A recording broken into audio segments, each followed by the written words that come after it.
ধরনের অধিবাসী রয়েছে এবং ছোট বাচ্চা ছেলেমেয়েরা এবং আমার ঝাড়গ্রাম সাব ডিভিশনের যে সমস্ত ব্রাঞ্চ রয়েছে, আমার টিম মেম্বার যারা রয়েছে, সবাইকে যথাযথ সম্মান, ভালোবাসা, বাচ্চাগুলোকে বিশেষ করে খুব ভালোবাসা, নিজের অন্তরের ভালোবাসা জানিয়ে একটা কথা বলবো।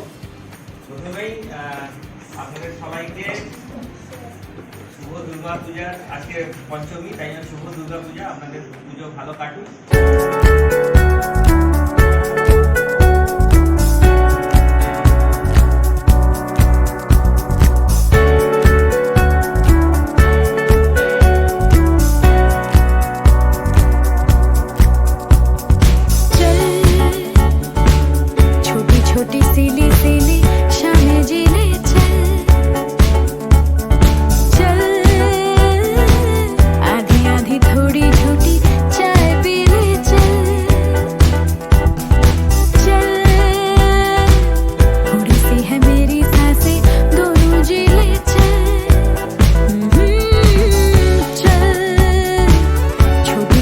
सिली सिली शामें जिले चल।